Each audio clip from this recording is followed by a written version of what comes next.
Ето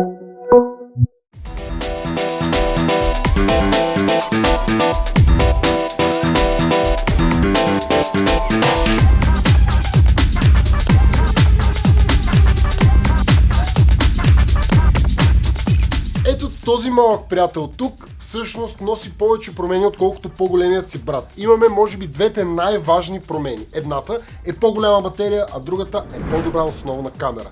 Като това го постига със същият размер като предшественика си, дори е с 0,2 мм по-тънък, когато е прегънат. Вече издържа и на прах с малки изключения, има 12 ГБ RAM при всяка една от версиите, по-ярък вътрешен екран и идва с Next Gen Galaxy AI, който добавя нови неща и подобрява някои вече съществуващи. Ако това ви се стори интересно, останете до краят на поредният епизод на Smart Review, който достига до вас благодарение на Yetel, в който ще разберем всичко за Samsung Galaxy Z Flip 6. Хей ти! Искаш да си вземеш или вече си взел нов смартфон? Това е страхотно, но за да е нов за по-дълго е много добре да се погрижиш за него. Пакетът от услуги смартфон вселена от Yetel ще предостави всички грижи за твоят смартфон. От купуването през сервиза до рециклирането и купуването на нещо ново. Виж всичко за смартфон вселена на линка в описанието. Дизайна е до голяма степен запазен от предшественика, основното, което прави разлика на външен вид са новите рингове около камерите.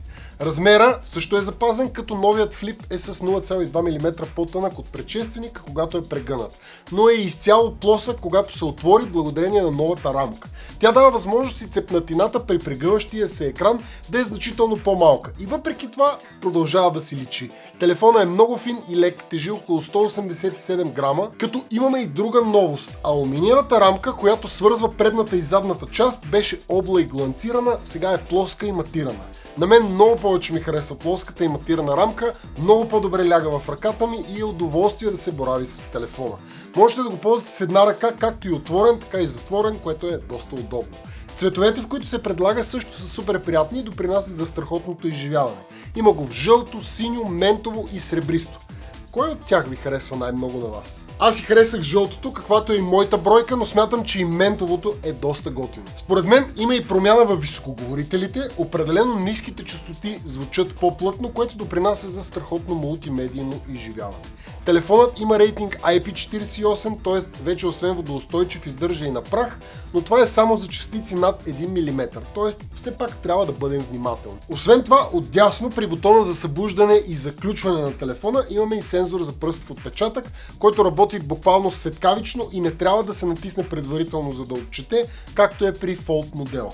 Екраните на Z Flip 6 са 6,7 инчов Foldable Dynamic LTPO AMOLED 2Hz основен екран, който има 120 Hz адаптивна опреснителна способност, която трябва да пада до 1 Hz и да пести батерия. И преден 3,4 инчов Super AMOLED екран с 60 Hz опреснителна способност. За повече здравина външният екран е с покритие Gorilla Glass Victus 2, както и задната част, а вътрешният екран е с ново още по-добро покритие против надраскване.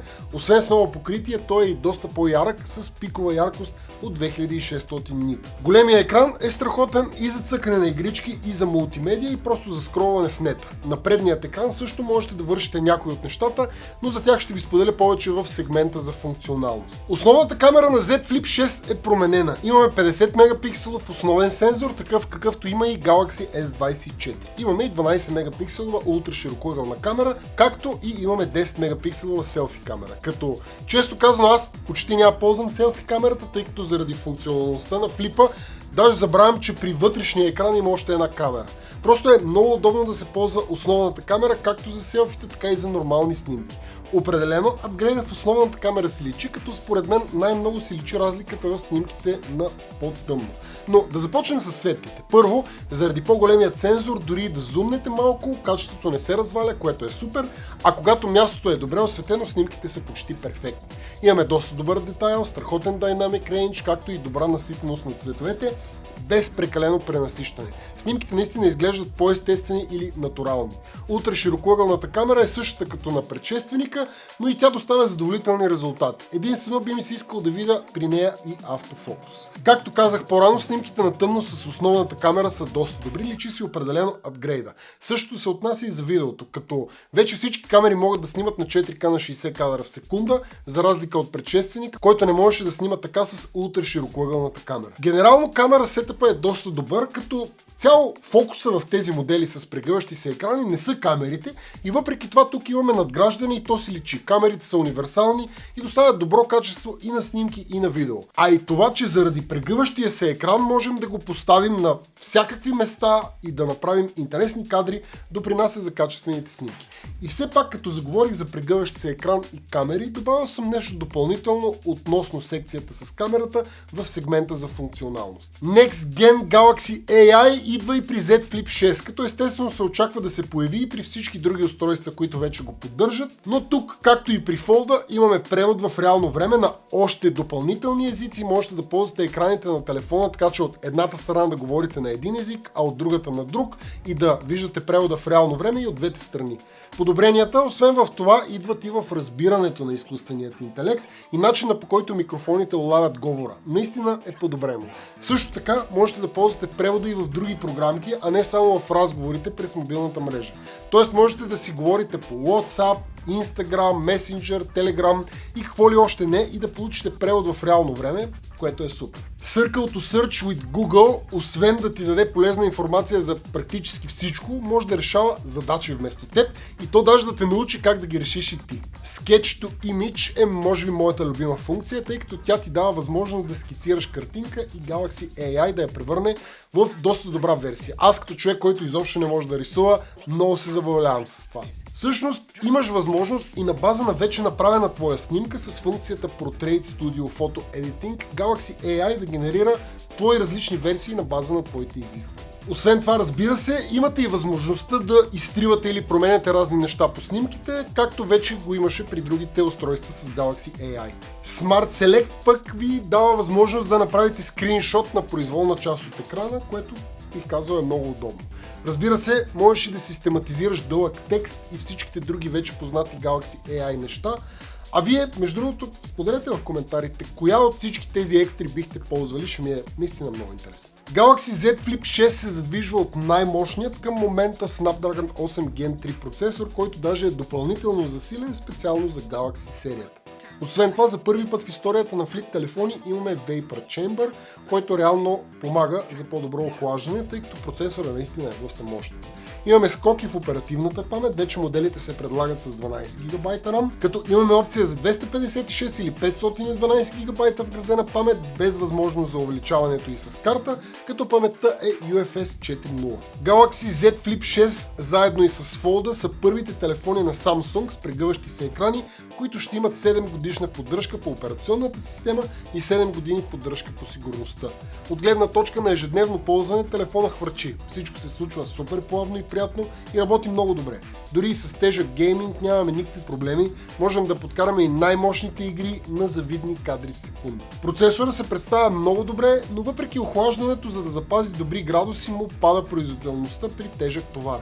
Но пък предвид това колко е мощен, това не се отразява по никакъв начин на работата му, което в крайна сметка е най-важно за нас. Безкомпромисно, бързо, плавно и приятно ползване. От гледна точка на функционалност, предният екран има възможност както стандартно да приемате разговори и да се обаждате, така и да си правите снимки, или поне това бяха нещата, за които аз го ползвах най-вече. Освен това, на предният екран можете да сложите готини анимации, имате опция да сложите 7 допълнителни екрана с различни уиджети, като в екраните можете да слагате и по няколко уиджета на един екран, което дава доста функционалност. И все пак би ми се искало да можем да ползваме предният екран като напълно функционален екран, а не само като екран с уиджети.